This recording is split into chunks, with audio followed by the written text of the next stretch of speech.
Hello दोस्तों, मैं लेके आ चुका हूँ काइजू नंबर 8 सीजन 2 का एपिसोड 10। और अगर आपने पीछे के एपिसोड मिस कर दिए हैं तो डिस्क्रिप्शन में लिंक मिल जाएगा और चैनल पे नए आए हो तो सब्सक्राइब कर लो ताकि आपको नया एपिसोड सबसे पहले मिले। तो बिना किसी देरी के चलिए शुरू करते हैं। एपिसोड की शुरुआत होती है एक हार्ट वार्मिंग सीन से। एक शादी का फंक्शन हम देखते हैं काफका के पुराने क्लीनर वाले दोस्तों को, जो टेबल पर काफका का नाम देखकर थोड़ा इमोशनल हो रहे हैं। उन्हें नहीं पता कि उनका दोस्त जो अब डिफेंस फोर्स का हिस्सा है आ पाएगा या नहीं। उनका एक साथी मजाक में काफका के नाम की जगह उसकी फोटो लगा देता है। एक छोटा सा फल जो आने वाले तूफान से पहले की शांति जैसा था। फोकस शिफ्ट होता है दुल्हन के बाप पर। एक सिंगल डैड जिसने अकेले अपनी बेटी को पाला आज उसे विदा कर रहा है। उसकी आंखों में नर्वसनेस और प्यार का एक अजीब सा मिलन है। बेटी अपने डैड का हाथ थामती है, उनकी हिम्मत बढ़ाती है। डैड, आपने मेरे लिए जो भी किया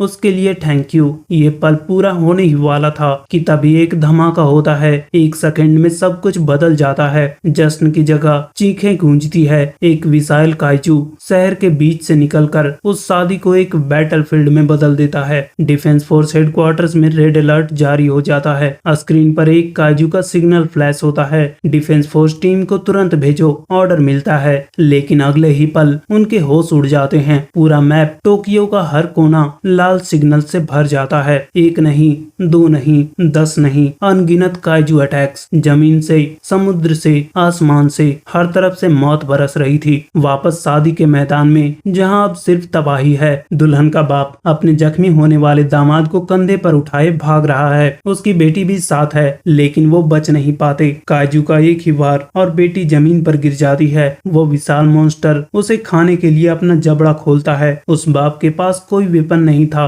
कोई सूट नहीं था, लेकिन उसके पास एक बाप का दिल था। अपनी बेटी को बचाने के लिए उसने अपने ही हाथ को काट दिया ताकि उसके खून की महक से काइजू का ध्यान भटक जाए। लेकिन काइजू पर कोई असर नहीं होता। वो उस मासूम लड़की को खाने ही वाला था कि तभी एक पलक झपकी और उस विशाल काइजू के 4 टुकड़े हो चुके थे। और वहाँ खड़ा था जापान का strongest soldier, vice captain gain नारुमी। नारुमी और उसकी टीम उस लड़की को बचा लेती है। कॉम्स पर उसकी बात कैप्टन मीना से होती है, जो बताती है कि उसने भी काफी काइजूस को अकेले ही संभाल लिया है। नारुमी कहता है फाइनली वक्त आ गया है पूरी डिफेंस फोर्स को एक साथ मिलकर काम करने का। और यहाँ हमें पूरी डिफेंस फोर्स की ताकत का नजारा मिलता है। हर डिवीजन, हर सोल्जर एक साथ ह्यूमैनिटी के लिए लड़ने को तैयार। रिसर्च सेंटर में साइंटिस्ट कंफर्म करते हैं कि नए ऑफिसर सूट्स में कोई गड़बड़ नहीं है। डायरेक्टर जनरल का ऑर्डर आता है, अनलीश देयर फुल पावर। और हम देखते हैं नारुमी को एक्शन में। वो सिर्फ काट नहीं रहा था, वो काइजूस के मूव्स को प्रिडिक्ट करके उन्हें एक ही झटके में ऐसी मौत दे रहा था जो उन्हें समझ भी नहीं आ रही थी। पर तभी उसे एक ऐसी खबर मिलती है जो सिचुएशन को और भी गंभीर बना देती है।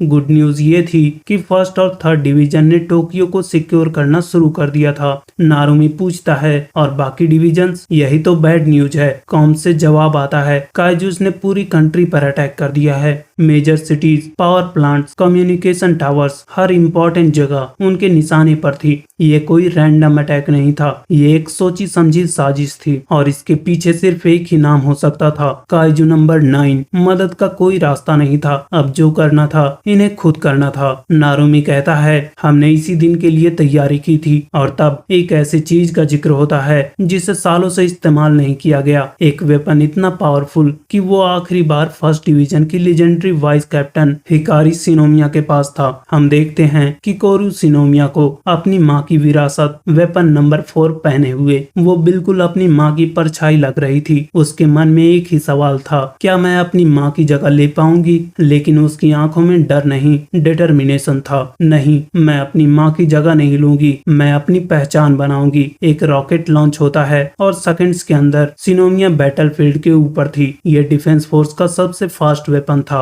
और इकलौता जो उड़ सकता था। नीचे कुछ ऑफिसर्स एक काइजू से हार मान रहे थे कि तभी आसमान से किकोरू शिनोमिया उतरती है। शिनोमिया बिजली की रफ्तार से काइजूस को काट रही थी।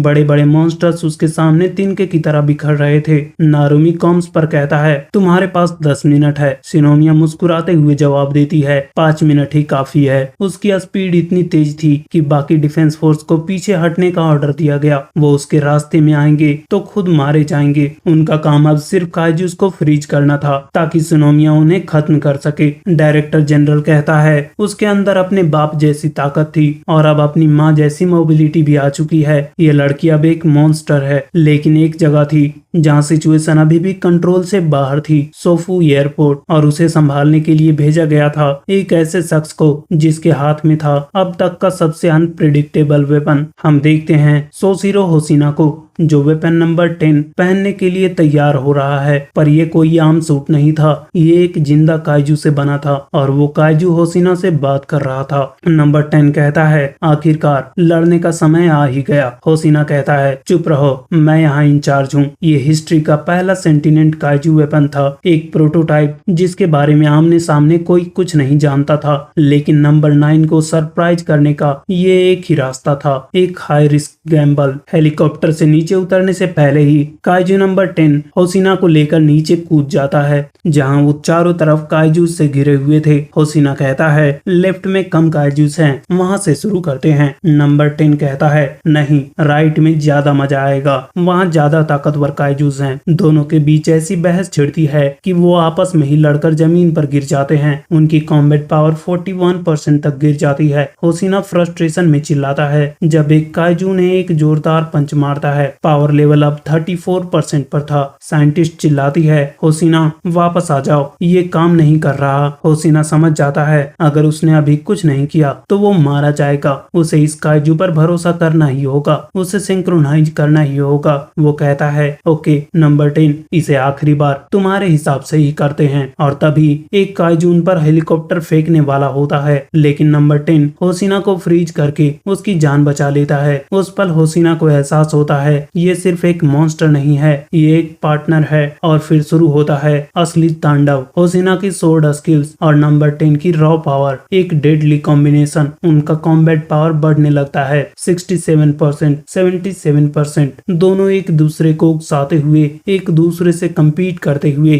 काइजूस का सफाया कर रहे थे। होशिना अपनी टेक्निक्स यूज कर रहा था और नंबर 10 अपनी टेल से रास्ता साफ कर रहा था। फाइनली होशिना को वो सपोर्ट मिल रहा था जिसकी उसे हमेशा जरूरत थी। सामने उनका बॉस आता है। होशिना अपनी सबसे पावरफुल टेक्निक यूज करता है, टेक्निक नंबर 6। नंबर 10 उसकी पावर को फील करके कहता है, हाँ, इसीलिए तो मैंने तुम्हें चुना था। एक ही बार में बॉस खत्म हो जाता है, पूरा रनवे साफ। पर तभी नंबर 10 मजाक करता है, अब डिफेंस फोर्स को मारे। होशिना चिल्लाता है, पागल है क्या, अपने लोगों को क्यों मारेंगे। उनकी जोड़ी अजीब थी लेकिन पावरफुल थी और उनका कॉम्बैट पावर 90% छूने के बेहद करीब था। रिपोर्ट आती है, सोफू एयरपोर्ट क्लियर है। होशिना ने कर दिखाया था। अब सिर्फ एक आखिरी जगह बची थी जहां शिनोमिया 2 कंपनीज को लीड कर रही थी, पर वहां 6 सुपर योजूस खड़े थे। सिचुएशन हाथ से निकलने लगती है। काफका, जो अब तक सब देख रहा था, वो ऑर्डर मांगता है कि मुझे जाने दो, मैं इसे हैंडल कर लूंगा। लेकिन उनकी इंचार्ज मना कर देती है। वो कहती है,